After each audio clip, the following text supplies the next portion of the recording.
ছাত্ৰ ছাত্ৰীসকল ৰাতিপুৱাৰ প্ৰীতি আৰু শুভেচ্ছা জ্ঞাপন কৰি মই আজি অষ্টমমান শ্ৰেণীৰ ইংৰাজীৰ অধ্যায়ত ইংৰাজী ছাবজেক্টটোৰ প্ৰথম লেচন দি প্ৰিন্স অফ পানী দিহিং এই লেচনৰ প্ৰশ্ন উত্তৰসমূহ আলোচনা কৰিম। গতিকে তোমালোকে খুব ধুনীয়াকৈ প্ৰশ্নৰ উত্তৰখিনি তোমালোকৰ নিজা বহীত খুব ধুনীয়াকৈ লিখি ৰাখিবা। তে প্ৰথম কৈছে তোমালোকক যে answer the following questions to check your understanding. তুমি কি বুজি পালা সেই বিষয়ে তলৰ প্ৰশ্নসমূহৰ উত্তৰ দিয়া বুলি কৈছে। তে প্ৰথম তোমালোকক সুধিছে হোৱাই did the people of Sitolia and the neighboring village panic মানে পানিক বা পেনিক আৰু। গতিকে এই প্ৰশ্নটোৰ উত্তৰ তুমি কি লিখিবা? The people of Sitolia and neighboring villages panic because the swelling water of the Brahmaputra continued rising. তাৰ পিছৰ প্ৰশ্নটোত সুধিছে what happen when the embankment at Chitlia village was breached. এইটোৰ এনচাৰটো কি হ'ব? When the embankment at Chitlia village was breached water broke into the village and the people huddled on rooftops of Changhars। পিছৰ প্ৰশ্নটোত কি কৈছে? এইটোত what action did Khagen and his classmates take to rescue the village of Chitlia. To rescue the villagers of Sitolia, Khoghen and his classmates made 5 rafts and took Khoghen's boat and left for Sitolia। তাৰ পিছৰ প্ৰশ্নটো কি সুধিছে? How did Khoghen and Dambaru rescue Dr. Hatibura and Moni Baidew? Khoghen could see Moni Baidew's head popping in and out of water. At once he swam to her and caught her by the arm and held her to keep afloat and carried to a mound. Thus he rescued her. Next, why did the people of the village call Khoghen the Prince of Pani Dihing? Answer: the people called Khoghen the Prince of Pani Dihing because Khoghen always bravely stood by them in their needs. He had a knack for solving all kinds of problems. Next question.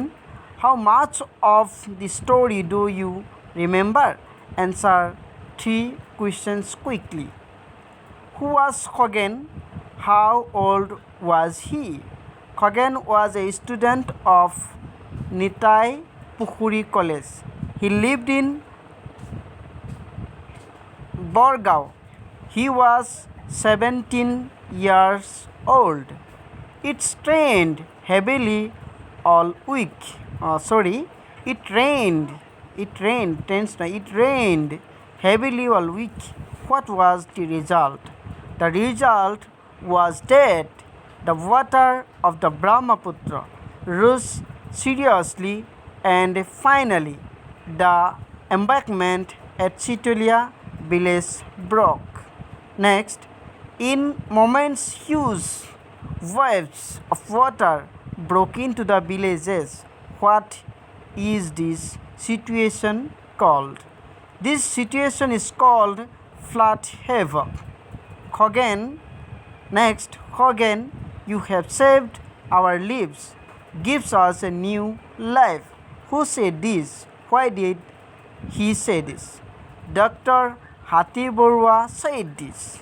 He said so because Khoghen rescued them from begin drowned. Complete the following sentences in your own words. The water ruled over some of the hilltops and ইয়াত চোৱা তোমালোকৰ এইখিনি খালী জেগা দিছে নাই এই খালী জেগাখিনি পূৰ কৰি দিব লাগে এই প্ৰশ্নটোত পূৰ কৰি দিব লগা কৈছে গতিকে এই প্ৰশ্নটোত এয়া খালী জেগাবিলাক কি কৰা হৈছে পূৰ কৰি দিয়া হৈছে এইখিনি চাই লোৱা তে so answer the water ruled over some of the house tops and there were cries and wails to the people and the made belonging of the livestock being swept away. By the time the people of Sitolia were evacuated. গতিকে এইখিনি কোৱাৰ পিছত এইখিনি কি হ'ব এইখিনি fill up কৰিব লাগে গতিকে এইখিনি আমি ক'ত ফিল আপ কৰি দিলোঁ এইখিনি চোৱা By the time the people of Sitolia were evacuated to the high grounds of the school building. Next, half an hour later, the boat reached the doctor's house. এইখিনি চোৱা এইখিনি ফিল আপ কৰিব লাগে এইখিনি ফিল আপ কৰিব লাগে এইখিনি আমি ফিল আপ কৰি দিছোঁ half an hour later the boat reached the doctor's house it narrowly missed crashing into the railing of veranda of the doctor's house.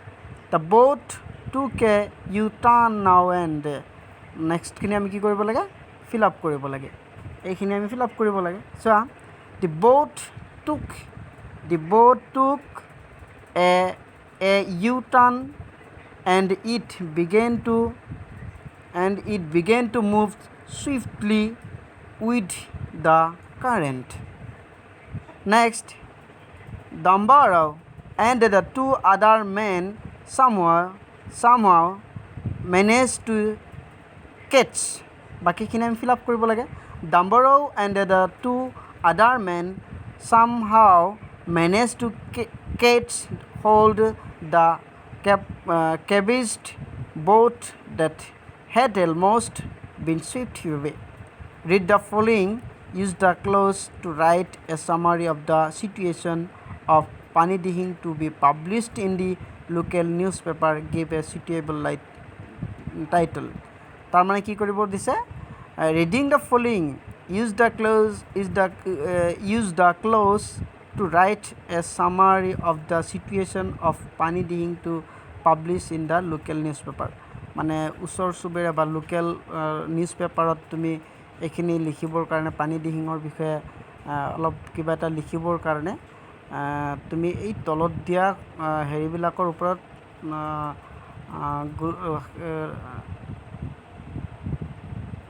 তলত দিয়া এই বাক্যবিলাকৰ ওপৰত ভিত্তি কৰি তুমি এটা কি কৰিব লাগে এটা ব্ৰাইফ মানে কিবা এটা লিখি দিব লাগে আৰু তাৰে এটা টাইটল দিব লাগে সুইটেবল টাইটল দিব লাগে চোৱা তে এতে প্ৰথমটোত কি কৈছে প্ৰথমটোত কৈছে ইট ৰেইনড হেভিলি তাৰপিছত কৈছে পানিক গ্ৰেভড আৱাৰ ভিলেজ তাৰপিছত দ্য এম্পাৰ্টমেণ্ট ৱাজ ব্ৰেজড তাৰপিছত কি কৈছে villagers took shelter on house tops তাৰপিছত villagers from neighbouring villagers refuse to help হয়নে নেক্সটটোত কি কৈছে আকৌ একদম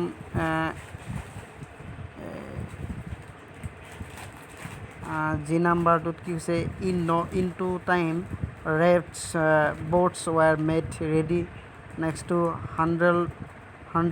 hundreds of villagers were rescued along with their livestock হয়নে এইখিনিৰ ওপৰত গুৰুত্ব দি পেলাই বা এইখিনিৰ ওপৰত ভিত্তি কৰি তুমি কি কৰিব লাগে এটা কিবা লিখিব লাগে আৰু চমু টুকা এটা নিচিনা বাৰু ঠিক আছে এতিয়া তুমি এইটো টাইটলটো কি দিবা ফ্লাড ইন পানী দিহিং মানে এই গোটেইখিনি পঢ়ি পেলাই আমি একেই বুজি পালোঁ যে কি হয় পানী দিহিঙত কি হয় পানী দিহিঙত মানে বানপানী হয় তাৰমানে সেইখিনি আমি লিখিলোঁ ফ্লাড ইন পানী দিহিঙত বানপানী পানী দিহিং জুলাই 5 মানে জুলাইৰ 5 তাৰিখ due to heavy rain the Brahmaputra rose up and panic gripped the village of Chitolia.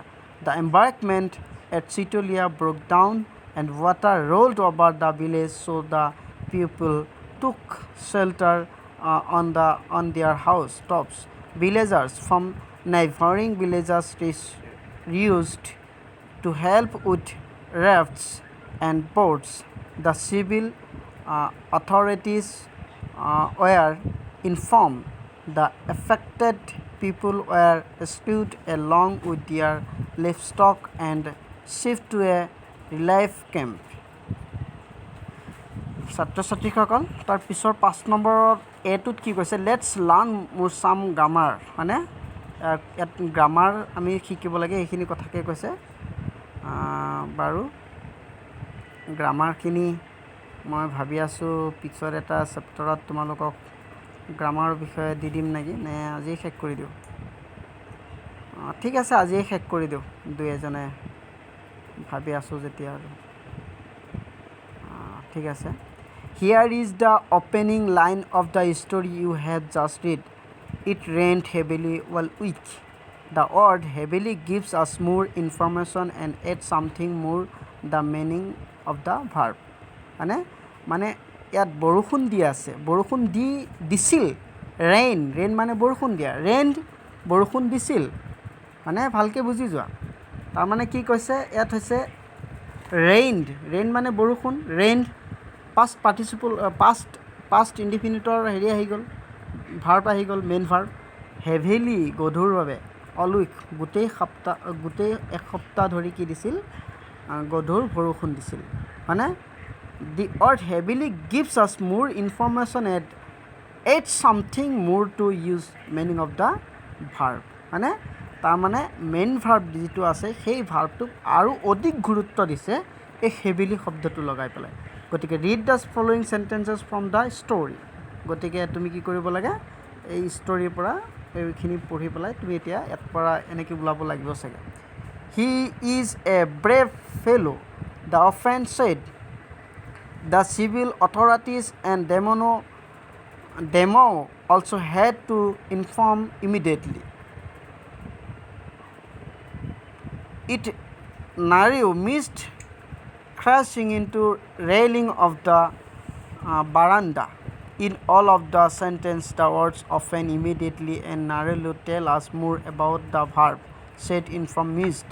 Words such of often or immediately that give us more information about a verb are called adverb.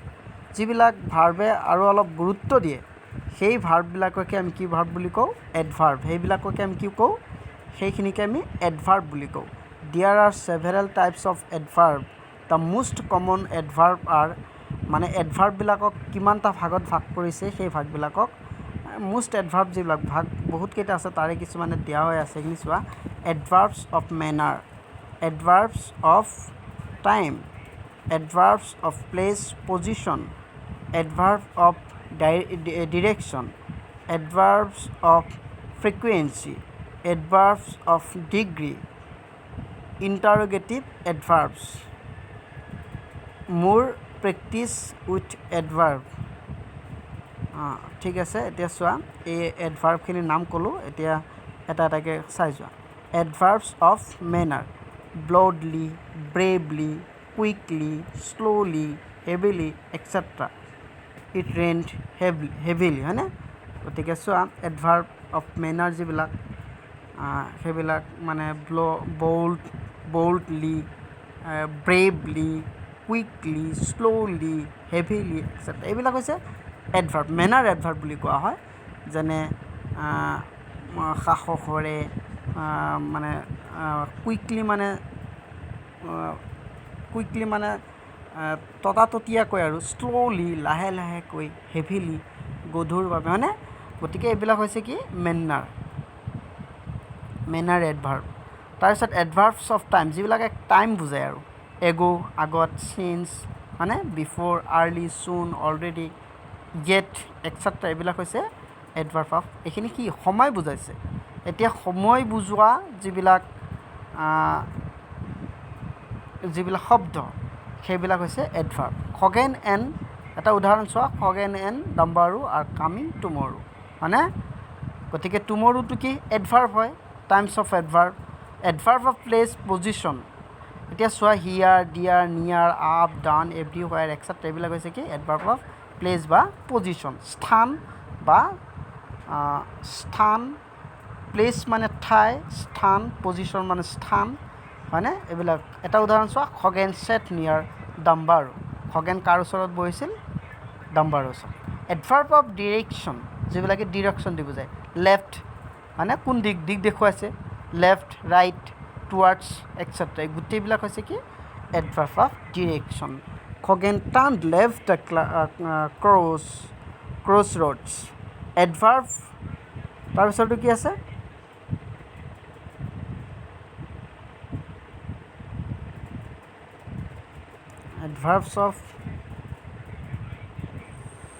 এডভাৰ্ব of direction গ'ল এতিয়া আহিছে adverbs of frequency always ever never often everyday etcetera এইবিলাক হৈছে কি adverb of frequency Khagen is always ready to help adverb of degree যিবিলাক degree বুজায় very বৰ থু তেওঁ ন ভেৰি মাছ বৰ ভাল এনাফ যথেষ্ট so' much of course rather hardly extremely হয়নে গতিকে এইবিলাক হৈছে কি adverb of degree they nearly missed crashing into the railing of the veranda এটা উদাহৰণ আৰু ইণ্টাৰগেটিভ এডভাৰ্ব কোনবিলাক when why how etcetera how is she so' how is she now এইটো এটা উদাহৰণ দিছে আৰু হাউ ইজ চি নাও তাই এতিয়া কেনে আছে হোৱাই হোৱেন হোৱাট এইবিলাক হৈছে কি interrogative এডভাৰ্বছ Now read the lesson again and underline the adverb. Also find to the adverb which they are adding new information. এইটো তোমালোকে পঢ়িব লাগে পঢ়ি পেলাই এই তলত দিয়া এইবিলাক উলিয়াব লাগে এতিয়া চোৱা তোমালোকে কিতাপখনত যি কিতাপখন আছে সেই কিতাপখনত তোমালোক পঢ়িব লাগে পঢ়ি পেলাই তোমালোকে কি পালা তোমালোকে পানী দিহিং চেপ্টাৰটো পঢ়িবাচোন পঢ়ি পেলাই তাতে বহুকেইটা তোমালোকে এডভাৰ্ব পাবা যিবিলাক এডভাৰ্ব এতিয়া মই ইয়াত স্ক্ৰীনত দেখুৱাই দি আছোঁ চোৱা কিতাপত তোমালোকে পাবা হেভিলি পাবা ফেয়াৰ পাবা ডিয়াৰ পাবা মেড পাবা ইউৱে quickly এভেন often up toward short নাও ইমিডিয়েটলি লেটাৰ নেৰিলো গ্ৰেটলি চাম হয় কুৱাইট ষ্টেডিলি ষ্টিল playfully